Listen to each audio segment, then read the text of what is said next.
Hello दोस्तों, स्वागत है एक बार फिर से आपके अपने चैनल जिसका नाम है स्कूल एजुकेशन।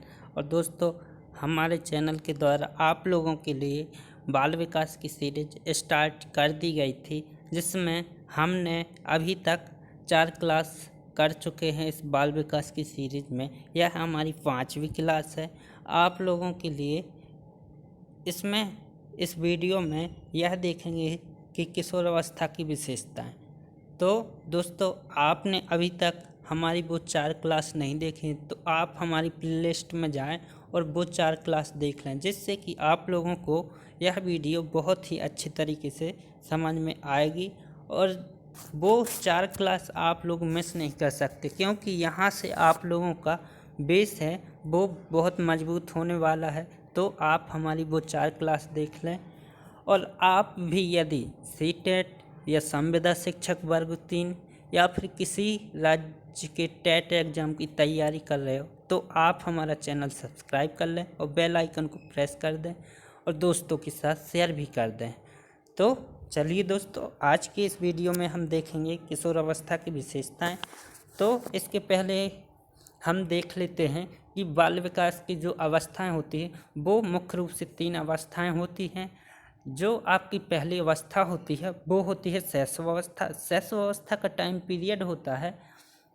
और इसके पहले मैं एक बात और बता देता हूँ, जो किस अवस्थाएं होती है वो यूनिवर्सल नहीं होती।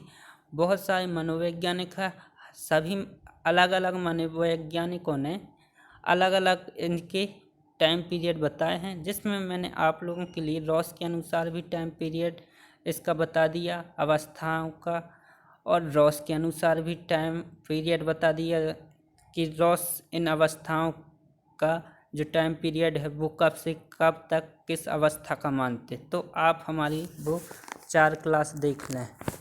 तो जो शैशवावस्था का टाइम पीरियड होता है वो 0 से 2 वर्ष तक होता है। यह जो टाइम पीरियड है वो सीटेट के अकॉर्डिंग है, जो सीटेट वाले मानते हैं। तो शैशवावस्था का टाइम पीरियड 0 से 2 वर्ष तक माना गया है। और उसके बाद आती है आपकी दूसरी बाल्यावस्था। बाल्यावस्था का टाइम पीरियड माना है, बाल्यावस्था को 2 भागों में बांट दिया गया है, पूर्व बाल्यावस्था और उत्तर बाल्यावस्था। पूर्व बाल्यावस्था का जो टाइम पीरियड है वो 2 वर्ष से 7 वर्ष तक माना गया है। आप इसे खिलौना आयु भी या फिर टॉय एज कहते हैं, जो सीटेट वालों का फेवरेट है। यहाँ इस से क्वेश्चन पूछ लिया जाता है कि खिलौना आयु या फिर टॉय एज किस अवस्था को माना गया है। तो आपको ध्यान रखना है कि पूर्व बाल्यावस्था को कहा गया है। उत्तर बाल्यावस्था का जो टाइम पीरियड है वो 7 से 11 वर्ष तक है, जिसे समूह आयु या फिर ग्रुप एज भी कहा गया है। इसको भी ध्यान रखना, क्योंकि जो उत्तर बाल्यावस्था का जो टाइम पीरियड है वो तो ठीक है, लेकिन इस टाइप के क्वेश्चन पूछ लिया जाता है कि जो समूह आयु है वो किस अवस्था को कहा गया है, वो उत्तर बाल्यावस्था। लेकिन जो सक्रिय समूह के सक्रिय सदस्य बनेंगे, एक्टिव मेंबर, वो बनेंगे आपके किशोरावस्था में, जो अब हम इस किशोरावस्था को पढ़ने वाले हैं। तो आपकी शैशवावस्था का टाइम पीरियड होगा, पहली अवस्था शैशवावस्था का टाइम पीरियड 0 से 2 वर्ष तक। दूसरी अवस्था आती है आपकी पूर्व बाल्यावस्था को 2 भागों में बांट दिया गया, पूर्व बाल्यावस्था, उत्तर बाल्यावस्था। पूर्व बाल्यावस्था का टाइम पीरियड है 2 से 7 वर्ष तक, और उत्तर बाल्यावस्था का टाइम पीरियड है 7 से 12 वर्ष तक, या 7 से 11 वर्ष तक कर लीजिए इसको। और अब आपकी आती है तीसरी अवस्था किशोरावस्था। किशोरावस्था का जो टाइम पीरियड है 12 से 18 वर्ष तक। तो अब इसकी विशेषताएं देखेंगे। इसमें हम जानेंगे कि किशोरावस्था में बालक के अंदर शारीरिक विकास और मानसिक विकास एवं भावात्मक विकास में क्या क्या परिवर्तन आते हैं, यह हमारी विकास की तीसरी अवस्था होती है। शैशवावस्था, बाल्यावस्था, इनमें क्या चेंजेस आए बालक में, यह हम पढ़ चुके हैं। तो अब हमें स्टडी करनी है किशोरावस्था की विशेषताओं की। तो मैं आप लोगों को थोड़ा इसके पहले की इन्फॉर्मेशन दे देता हूँ। जो मैंने आपको शैशवावस्था में बताया था, क्योंकि ये आप लोगों को जानना बहुत ज़रूरी है।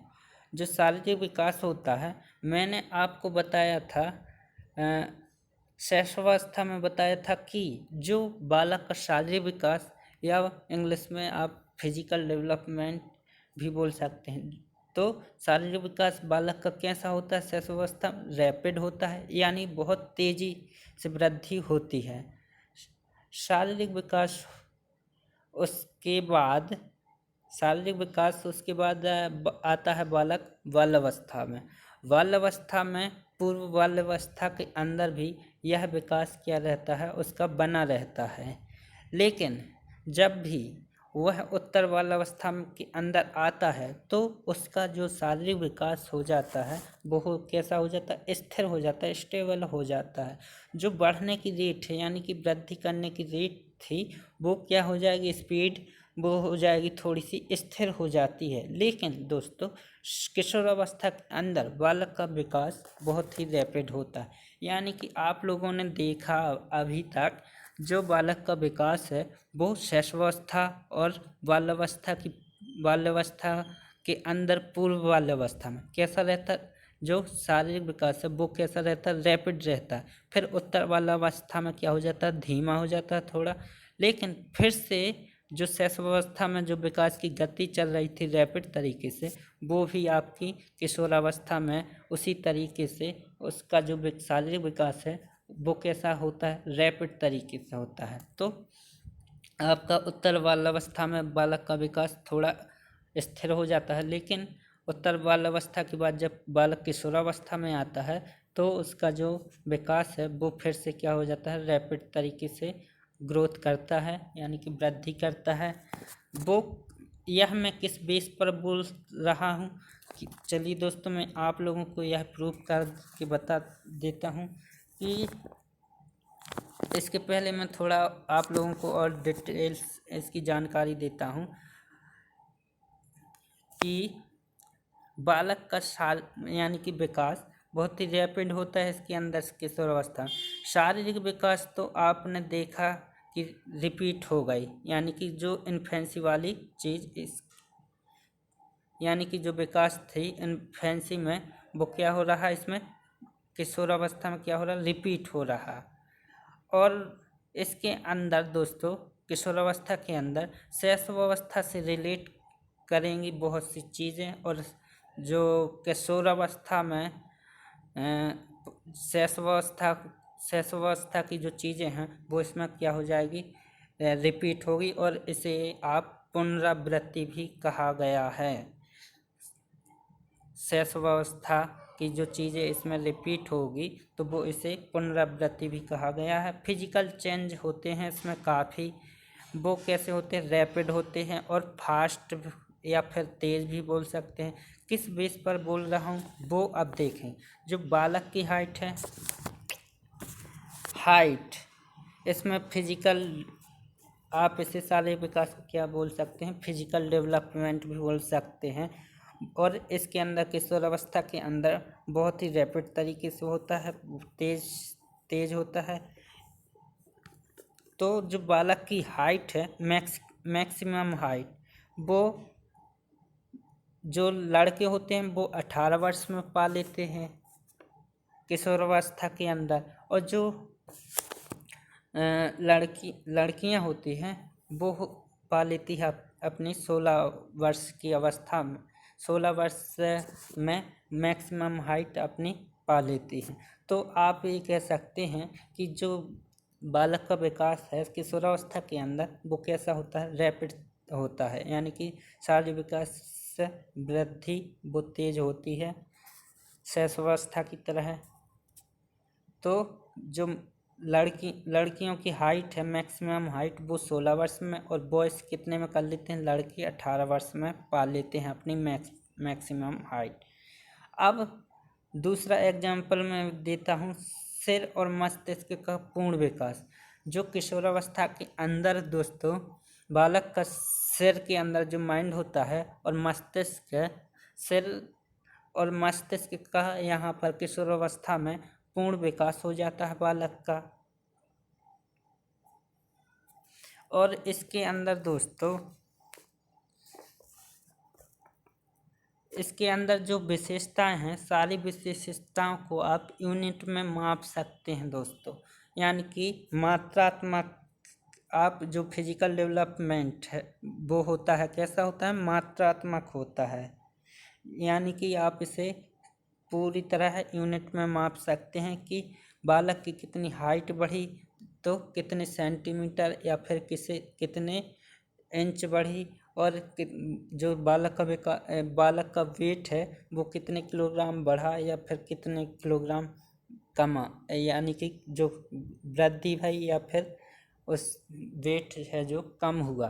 तो आप इसे क्या कर सकते हैं, यूनिट में माप सकते हैं। तो आप ये कह सकते हैं कि जो फिजिकल डेवलपमेंट होगा वो कैसा होता है, मात्रात्मक होता है। लेकिन जो आपका मानसिक डेवलपमेंट या फिर भावात्मक विकास, इसे आप यूनिट में माप नहीं सकते, तो वो आपका गुणात्मक हो जाएगा। और जो आपका शारीरिक विकास है वो होता है मात्रात्मक। तो यह भी आप लोग ध्यान रखना। और इसमें दोस्तों किशोरावस्था में 28 से 32 जो परमानेंट स्थायी दांत है वो आ जाते हैं आपके बाल किशोरावस्था में। यह स्थायी रूप से आ जाते हैं। यह दांत यदि एक बार टूट गए तो वो दोबारा नहीं आएंगे। और इसमें दोस्तों जो फिजिकल चेंजेस आते हैं वो गले की ग्रंथियों का विकास भी होता है इसके अंदर बालक का। यानी कि दोस्तों इसमें जो लड़कों की आवाज़ होगी वो इसमें किशोरावस्था के अंदर क्या हो जाती है, भारी हो जाती है, और लड़कियों की जो आवाज़ होती जाती है वो मधुर हो जाती है। और इसके अंदर हमने देख लिया मैक्सिमम हाइट लड़कियां 18 वर्ष में 16 वर्ष में पा लेती हैं, और जो मैक्सिमम हाइट है जो बॉयज़ वो 18 वर्ष में। और इसके अंदर सिर और मस्तिष्क का पूर्ण विकास हो जाता है बालक का कितनी वर्ष में, 16 वर्ष में आप लोगों से पूछ लिया जाता है क्वेश्चन। और जो स्थायी दांत है आपके एग्जाम में कभी पूछ लिया जाए कि जो स्थायी दांत है वो किस अवस्था में आते हैं, तो आप लोगों को ध्यान रखना वो आते हैं आपके किशोरावस्था में। 28 से 32 परमानेंट दांत आ जाते हैं आपके किशोरावस्था में। और गले की ग्रंथियों का विकास किस अवस्था में होता है, तो ये भी ध्यान रखना आपके किशोरावस्था में होता है। तो अब आप लोगों को जो शारीरिक विकास है वो आप लोगों को समझ में आ गया होगा।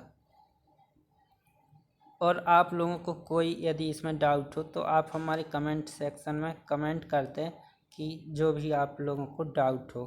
अब देखेंगे दोस्तों मानसिक विकास। आप इसे सबसे पहली बात तो यह है कि आप इसे यूनिट में माप नहीं सकते, लेकिन जो आपका फिजिकल डेवलपमेंट है वो होता है आपका मात्रात्मक होता है। लेकिन जो मानसिक विकास एवं भावात्मक विकास यह कैसा होता है, गुणात्मक होता है। तो आप इसे यूनिट में माप नहीं सकते, यानी कि आपका यह गुणात्मक है। तो जो मानसिक विकास की सीमा दोस्तों इस समय क्या हो जाती है, वो चरम सीमा पर होती है। लेकिन जो सही बालक के अंदर जो निर्णय लेने की क्षमता का विकास होता है वो आपकी प्रौढ़ावस्था में होता है। तो मानसिक विकास की सीमा इस समय किशोरावस्था में चरम पर होती है, लेकिन जो सही निर्णय लेने की क्षमता है वो होती है आपकी प्रौढ़ावस्था में। यानी कि इसके बाद जो आती है आपकी प्रौढ़ावस्था, उसमें जो निर्णय लेने की क्षमता है वो आपकी अच्छी हो जाती, डिसीजन मेकिंग प्रौढ़ावस्था में होगी। तो मानसिक विकास इसमें बालक का होता है, स्मरण क्षमता का विकास हो जाता है इसमें, और अमूर्त चिंतन, उच्च मानसिक शक्तियों का प्रयोग। यानी कि दोस्तों अमूर्त चिंतन का मतलब यह है कि किशोरावस्था के अंदर बालक, यानी कि आपने जैसे कहा एप्पल, तो इसमें क्या होगा, किशोरावस्था के अंदर बालक यानी कि यह सोच पाएगा कि एप्पल का जो उसके माइंड मस्तिष्क में चित्र बन जाएगा कि एप्पल किस तरह का होता है। तो अमूर्त चिंतन, यानी कि इसमें अमूर्त चिंतन का विकास भी हो जाता है। यानी कि बालक के सामने चीज़ नहीं है लेकिन वो सोच पा रहा है, आपकी यह हो जाता है आपकी मानसिक विकास, यानी कि अमूर्त चिंतन आपका डेवलप हो जाता है आपका किशोरावस्था में। उच्च मानसिक शक्तियों का प्रयोग, यानी कि बालक के अंदर कोई भी यदि इसके किशोरावस्था में कोई भी समस्या आती है तो वह मानसिक शक्तियों का प्रयोग करके वो अपनी समस्या का हल ढूंढ लेता है। वाक्पटुता, यानी कि दोस्तों मैंने आप लोगों को बताया था जो भाषा विकास है वो आपका स्टार्ट हो जाता है शैशवावस्था में, लेकिन स्टार्ट ही हुआ होता है और इसमें फिर आता है बाल्यावस्था में। तो बाल्यावस्था में उसका जो भाषा विकास होता है, लैंग्वेज एक्विजिशन, वो यानी कि होने लगता है। तो यहाँ पर वाक्पटुता यानी कि किशोरावस्था तक आते आते उसके अंदर बिना हिट के कोई भी वो शब्द बोल सकता है। यानी कि वाक्पटुता का मतलब यही होता है कि वो किसी भी शब्द को बिना मतलब अटके वो बोल सकता है। वाक्पटुता। जागरूकता आ जाती है बालक के अंदर आपकी किशोरावस्था में। बहुभाषावाद, यानी कि दोस्तों इसके अंदर जब बालक किशोरावस्था में होता है तो उसका जो लैंग्वेज एक्विजिशन है और लैंग्वेज लर्निंग, यह दोनों बालक का हो चुका होता है। तो यहाँ पर बालक 2 लैंग्वेज सीख जाता है, आपकी प्राथमिक लैंग्वेज भी और द्वितीय लैंग्वेज भी। तो वो उसे क्या हो जाती 2 लैंग्वेज आने लगे, जिस बालक को 2 लैंग्वेज आने लगे तो वो क्या हो जाता है बहुभाषावाद। मानसिक विकास तेज हो जाता है यहाँ पर किशोरावस्था में बालक का। अब देखेंगे दोस्तों भावात्मक विकास। अब किशोरावस्था में बालक का भावात्मक विकास किस तरीके से होता है, यानी कि इसके अंदर दोस्तों बालक को कैरियर की चिंता सताने लगती है किशोरावस्था के अंदर। इमोशनल डिसबैलेंस हो जाता है बालक किशोरावस्था में, यानी कि उसके अंदर जो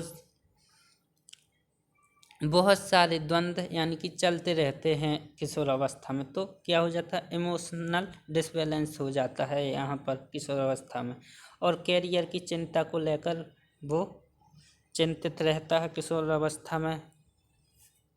कैरियर की चिंता, इमोशनल डिसबैलेंस हो जाता है। सामाजिक दायरा, आपने देखा होगा कि जब शैशवावस्था में बालक कहाँ तक सीमित था, वो अपने परिवार तक ही सीमित था। फिर जैसे वो बाल्यावस्था में आता है तो उसका जो परिवार था उसके बाद परिवार प्लस क्या हो जाएगा पड़ोस, यानी कि वो थोड़े पड़ोस में जाने लगेगा। उसके बाद जब उत्तर बाल्यावस्था में आता है बालक तो क्या हो जाती है उसकी स्कूल में एंट्री, तो क्या हो जाता है उसका सामाजिक दायरा जो है बढ़ जाता है। और उसके बाद किशोरावस्था में आते आते उसका सामाजिक दायरा जो बढ़ जाता है। पर्सनालिटी पर भी ध्यान देने लगता है बालक इसके अंदर किशोरावस्था में, यानी कि आपने देखा होगा कि बालक इस समय जिम या फिर घर में ही वो अपनी बॉडी पर ध्यान देने लगता है। तो पर्सनालिटी पर भी ध्यान देता है इस समय बालक।